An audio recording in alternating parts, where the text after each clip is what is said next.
Okay, folks, we're going to be talking about Miles Morales today, a much more controversial figure than I ever would have assumed he'd become.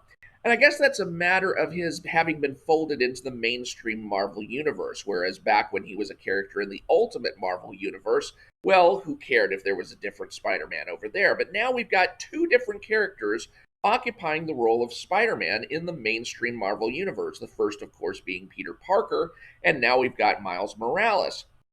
So I wanted to kind of take a look at this controversial character. So controversial that a while back on social media, I actually saw people tweeting at each other over who is Miles Morales? Is he Spider-Man or not? There were some people who were saying Miles Morales is Spider-Man, and then there were other people who were saying Miles Morales is Miles Morales, Peter Parker is Spider-Man.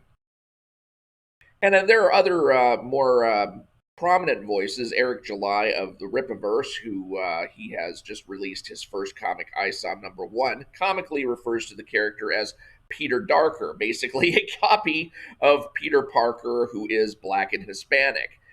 Is that fair, though? One of the things that I wanted to try to accomplish for this video is I wanted to look at Miles Morales from his beginnings and see who is this kid? What is it about him that makes him a unique character, if anything? Or are people right when they just basically feel like he was, created to hold Peter Parker's place in the case that the Ditko family, who are the inheritors of Steve Ditko, who was the co-creator of Spider-Man, happened to retrieve some of the legal rights to the characters and would otherwise be getting paid royalties. That's basically one theory I've heard for the character's creation, is that Marvel wanted to avoid paying grand sums to the Ditko family, and so they created Miles Morales as a replacement for Peter Parker that they could shoehorn into the mainstream Marvel universe if necessary.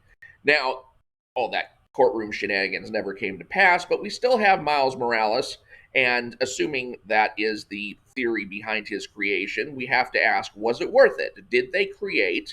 Did Marvel create a good, solid character in Miles Morales, or is he the Peter Parker copy? I was going to say clone, but that has its own connotations for Spider Man.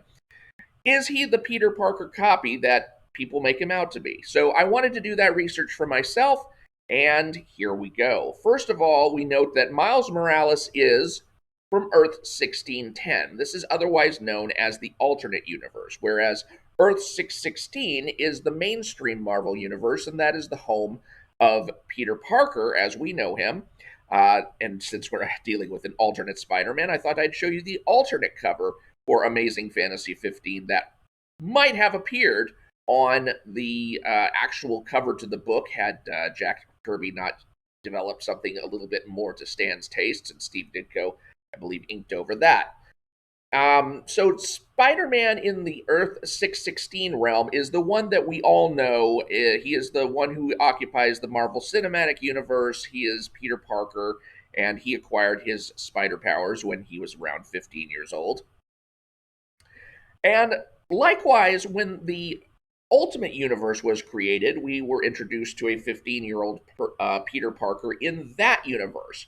Now, these are not the same Peter Parkers. These are two different characters, but they both have the same name. They both have the same powers. They both have roughly the same character sets as far as supporting casts. But the whole idea behind the Ultimate Universe was to just basically start fresh and say, look, if we were creating Spider Man today, if we were creating the X Men today, if we were creating the Fantastic Four today, what would these characters look like? How would we write them? How would we portray them? And so Ultimate Spider Man was a comic book that pretty much started from ground zero. So in the Earth 616, you still had Peter Parker, who had since grown up and married Mary Jane, and various other stuff had happened. And but now you had this new 15-year-old Spider-Man character in the Ultimate Universe. There are similarities and differences between the two that extend beyond that. In the 616 universe, Peter Parker goes alone to a demonstration on radioactivity. A spider gets caught in the radioactive rays and then falls on his hand and bites him before it dies, and then he winds up acquiring spider powers that way. In the Ultimate Universe, Earth 1610, it winds up being a little bit different. Norman Osborn, who runs Oscorp, develops a super soldier serum replacement called Oz and is testing it on animals, including spiders. Now, here we show Osborn has handed one of the genetically engineered spiders, a genetically altered spider, one that has been exposed to the Oz super soldier serum, and he just basically tosses it in a loose beaker, and the spider gets loose and falls on Peter Parker's hand and bites him while he is with his class. And this has always been one of the things that always struck me about the Ultimate Universe. Here you have Peter Parker getting bitten by a genetically modified spider in full view of all of his classmates. Nobody, of course, realizes that he will be the Spider-Man hero who hits the scene later. Oh, goodness, the willing suspension of disbelief gets strained even then. Now, later on in the Ultimate Universe, we wound up with a storyline in which Captain America was set against Nick Fury, and the Punisher was assigned by Nick Fury to take Captain America out, in this case, just kneecap the guy, in case Captain America were close to capturing Nick Fury. So here we see the Punisher about to shoot out Captain America's kneecap. Now, Spider Man, unfortunately, learned of the fact that Captain America was in danger, but he didn't realize that Captain America was only going to get kneecapped, so he put his own life in danger and wound up taking the shot to the gut. Now, this was not good. This was a very bad injury, and what's more is he didn't even give himself time to heal before he had to go and stop the Green Goblin from killing his Aunt May. So here we see one of the final scenes of Peter Parker in action, where Norman Osborn, the Green Goblin, is being trashed with a truck, and the truck then explodes, which kills the Ultimate Universe Peter Parker. That's right, in the Ultimate Universe, Peter Parker dies. Now, what else do we know about Miles Morales from here, though? Well, we know that Miles Morales is, in a way, Barack Obama. I'm not making that up. When we first saw Ultimate Fallout number 4, which was the character that introduced a then unnamed Miles Morales, the only thing that we knew was that he had some spider powers, which he exhibited while fighting a supervillain called the Kangaroo. And then he unmasked himself to resemble a young Barack Obama. I mean, I swear to God, if Barack Obama had a son, it might have looked like Trayvon. I mean, Miles. Yeah, it was clear, it was obvious, and it was explicit. This was something that Marvel writers would cop to after Barack Obama's uh, inauguration. In fact, as opposed to things like Captain America and the Secret Empire, which basically took the president down a peg, and all of the other kinds of mocking the president things that have been done over the years, you wound up with Marvel sucking off Obama pretty hard. They not only gave him his own variant cover of Amazing Spider-Man, they also gave him a part to play in the backup story to that issue of Amazing Spider-Man, where he gives Spider-Man a fist bump. Apparently, Obama was a big fan of Spider-Man, and so Marvel decided to cater to him bending over backwards and performing the necessary oral fixations. So, yeah, Miles Morales is at least in part based on the biracial Barack Obama, Obama being half black and half white, Miles Morales being half black and half Puerto Rican, I think. So, what else about Miles Morales do we know? We know he comes from the Ultimate Universe. We know he was patterned after Barack Obama. He's also extremely lucky. Miles Morales, we first get introduced to him as a character in the first issue of Ultimate Comics Spider-Man featuring him, and we find that he is one of the contenders up for a charter school placement. He's got an opportunity to go to Brooklyn Visions Academy, and the way that he winds up getting in is by a lottery. His name is called after his number is drawn out of a one of those lotto ball dispensers, whatever they call that. And so he is extraordinarily lucky. In fact, so lucky that when he goes to his uncle's place to celebrate his victory, or at least inform his uncle that he got into the charter school, he not only he just sits on his couch with a popsicle his uncle gave him and gets bitten by a genetically engineered spider. I mean, how what are the odds? Seriously, what are the odds? No, seriously, what are the odds? How the hell did that happen? Okay, how did a genetically engineered spider get onto the couch of his uncle? Well, it turns out that Miles Morales' uncle is a thief known as the Prowler, and while his uncle was infiltrating the wreckage of Osborne Industries, while finding what it is he was looking for, he also picked up the genetically engineered spider. But what was a genetically engineered spider doing roaming around? Well, that is the fault of Norman Osborn, who threatened the life of this scientist who he had contracted to recreate the formula that had created Peter Parker. And this scientist was so distraught over the fact that his life had just been threatened that he basically forgets whatever kind of scientific protocols he might have known and puts the spider on top of the box instead of in the box, and the spider just crawls away. So we have this amazing sequence of lucky events in which not only do we have this Norman Osborn showing his temper, and if he hadn't shown his temper, then maybe the scientist would have put the spider in the box as normal, and it wouldn't have made its way onto the boot of Miles's uncle, who just happens to be this famous burglar called the Prowler, and then he wouldn't have taken it home, where Miles would have just happened to get bitten by it, where while he was celebrating his victory with a popsicle after just happening to win the lottery to get into a charter school. So there's a whole hell of a lot of different circumstances that go into getting that spider on Miles Morales' hand. That, well, I mean, it is comic books after all. You have to take the coincidences as they come. What else do we know about Miles Morales? Well, Miles Morales is unenthusiastic about his new powers. Now, we know from our history with Peter Parker that Peter Parker's life kind of sucked. I mean, nobody liked him. He was a bookworm, and he liked to study. He wasn't one of the cool kids, and so he was left out. And so his going to that radioactivity exhibit, was more a function of being isolated and a loner, and his life just basically sucked.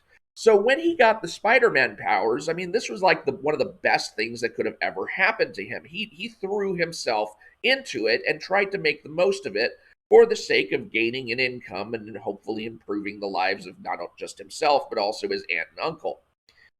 However, Miles Morales is of a much different tact. He has already won the lottery to get into this charter school and study to get a good life for himself the normal way. And he really, really wants that normal life. He wants to go to school. He wants to go to college. He got into the charter school. He doesn't want anything to screw this up. And even after he uses his powers to save the life of a young woman and her daughter who are trapped in a fire, he's still not down for this. He's very scared of his powers, and he just wants the normal life that he feels he's on track for. And besides, at that time, when Miles Morales gained his powers, Peter Parker was still alive. There was already a Spider-Man who was out there fighting crime, and so why should Miles Morales put his own life on the line and do that when there's already somebody else out there? Now, that leads to Miles Morales being changed by death. Now, whereas Peter Parker was changed by death as well, he was changed by the death of his uncle, and his uncle was shot by a guy whom Spider-Man later apprehended. And then Spider-Man realizes that he could have apprehended this guy much earlier that day, and realized that it was his fault, essentially, that his uncle died.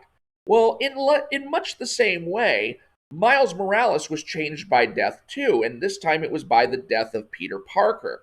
Turns out Miles Morales was actually in the crowd surrounding the scene when Peter Parker died. And he took this especially hard because he felt that it was his fault for not joining the superhero brigade, that he wasn't around to be the possible X factor that might have saved Peter Parker's life. And so, whereas Peter Parker felt responsible for the death of his Uncle Ben, Miles Morales felt responsible for the death of Peter Parker. In fact, he felt so responsible that he actually caught up with Gwen Stacy, Peter Parker's classmate, at Peter Parker's funeral and asked her, why did he do it? Why did he become Spider Man? And that's when Gwen basically unloads the whole Uncle Ben thing on him, including the actual phrase, with great power comes great responsibility. So basically, this is Miles getting programmed with Peter's own ethic. Now, one other thing to note about Miles Morales is that by and large, he was accepted in the Ultimate Universe as the new Spider Man. The Ultimates, who were the version of the Avengers in the Ultimate Universe, they actually capture Miles, and then after figuring out how he got his powers and what he and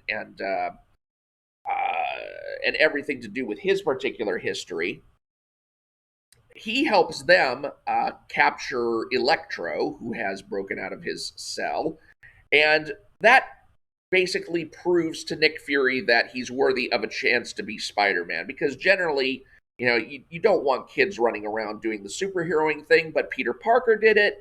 They figure, okay, Miles has proven himself in capturing Electro. We'll go ahead and let him do it, and we will give him a snazzy new costume to make him distinct from the old Spider-Man, and that is where Miles Morales picked up the costume that we all know and love.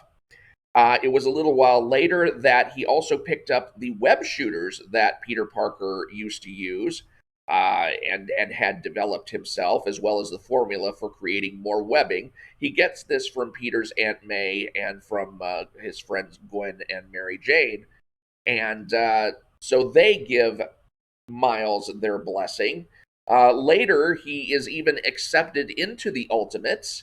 And then on a cross-dimensional caper where Earth 616's Peter Parker comes to visit the Ultimate Universe, he actually gives Miles his blessing. So basically, all around, he is accepted as the new Spider-Man.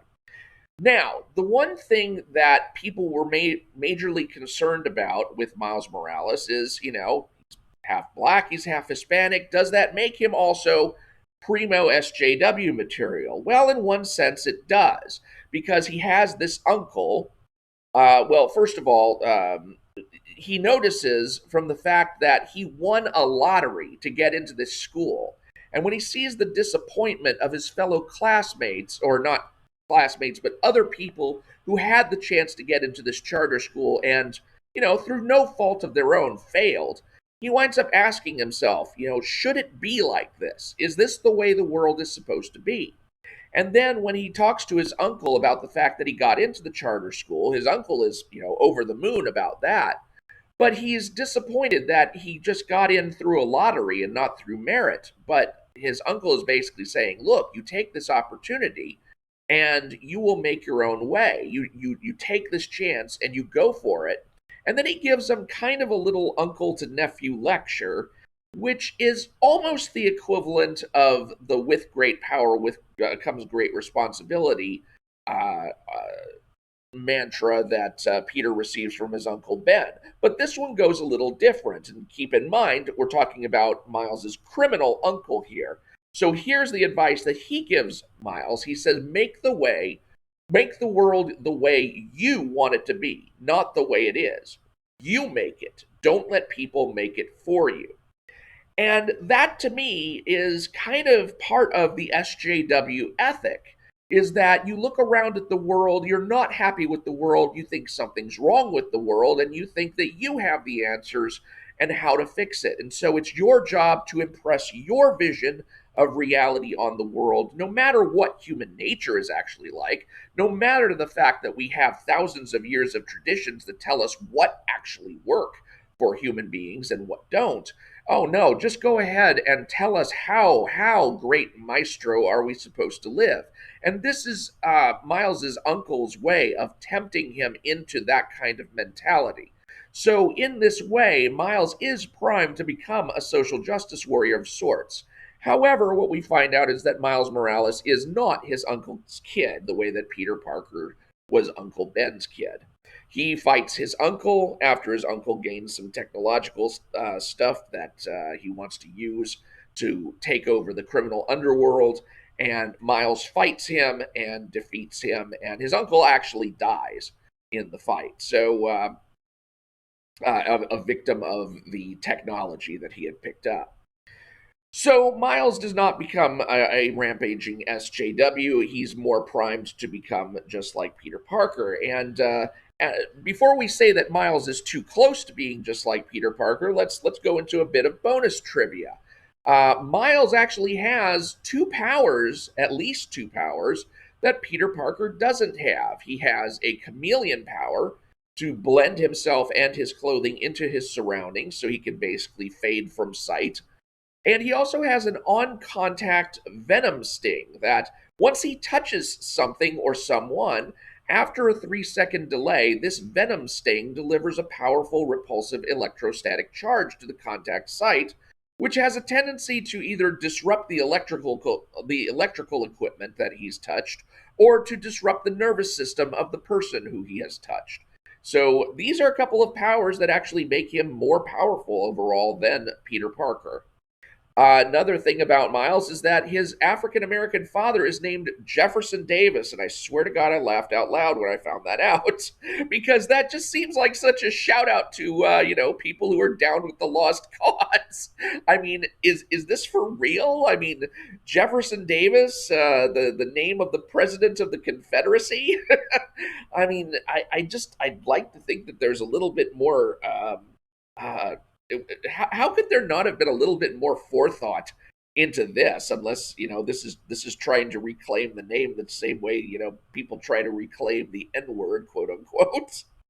Oh, but hey, you want to appeal to Confederates with your black characters? I mean, go for it. Oh goodness. But one of the most important pieces of trivia is that Miles is just not that interesting a character. I mean, when you look at Miles Morales and you look at all of the things that he does in the first couple dozen issues of his series, and you see his progression and you see where he goes and what he does, we don't know much about him. When we look at Miles Morales and we're trying to say what is Miles Morales in the Ultimate Universe, well, we don't really know who he is on a personal basis other than he's a 13-year-old kid and he doesn't have a good supporting cast of characters around him to establish who he is personality wise. He's hiding who he is as Spider-Man from his parents so that we can't get their reactions to what he is doing and see them try to shape him into the hero that he could become. He doesn't have any other real friends in school other than one friend, Genki, who he shares his secret with up front, and so kind of becomes his quote unquote sidekick, especially when it comes to reproducing the webbing that he's going to need. But for all intents and purposes, Miles Morales is nothing more than a placeholder for Peter Parker now that Peter Parker's dead. There's nothing, he's even received his entire ethic as a matter of being informed by the friends and family of Peter Parker who Peter Parker was. So not only did he receive his powers in such a derivative way from Peter Parker's own getting powers, not only did he get his ethic in such a derivative way. I mean, when Aunt May and Gwen and Mary Jane basically tell him, "Don't do what Peter Parker would do what Miles Morales would do," we have no idea who that is. It's almost like, okay, you're telling him to be himself, but who is himself? We know that he is a bookworm like Peter Parker was. He likes to study, he wants his education, he values his education. He's not terribly interested in girls at this point, but that's largely as a function of his being a younger teenager than Peter Parker was. So, other than that, who was he? I mean, or who is he? Who is Miles Morales? And that's all we can really say about him is that Miles Morales is this placeholder character for Spider-Man. He's just there to be a Spider-Man and to also, we have to say it, check off the diversity boxes because it was intentional to make him half black, half Puerto Rican and give, minority kids a hero of their own as if minority kids can't look to a white character to be a hero any more than white kids could ever look to a black character to be a hero or something like that. Like, come on. Are we I guess I shouldn't be so naive as to even try to ask the question, are we in a post-racial society or not? Well, it doesn't really seem that way, does it? So I'm disappointed to say that I think that Miles Morales' critics are right. People like Eric July, who just want to refer to him as Peter Darker because he's a essentially minority Spider-Man, and that's all he is, are pretty much right. So far, I have to put that in because I think that having stopped at the place where I did in reading his early adventures, I think the next segment of his adventures might actually serve to differentiate him from Peter Parker in certain ways. I will find that out, and if there's anything to report back regarding Miles Morales, I'll let you know. But for the time being, I would say that his critics are largely on the ball. I don't see anything about Miles Morales that makes him stand out in any way, shape, or form. He's not terribly different from Peter Parker in personality wise, again, save for his lack of interest in girls, which is just a function of his youth. But other than that, everything he's practically gotten from Peter Parker in some way, shape, or form. So he is a derivative character in some of the worst senses of the word. And that's sad because I would like to see Marvel have a standout character in Miles Morales as opposed to just a placeholder. So thank you for watching. I'm Mike Partika, and hopefully in the future I will be able to give you another Miles Morales presentation in which I can show you all the ways that he has come into being a character in his own right as opposed to just a placeholder for Peter Parker in a universe without one. Do subscribe if you haven't already so that when that video arrives or any of my other videos arrives, you can catch that, and I will talk to you later.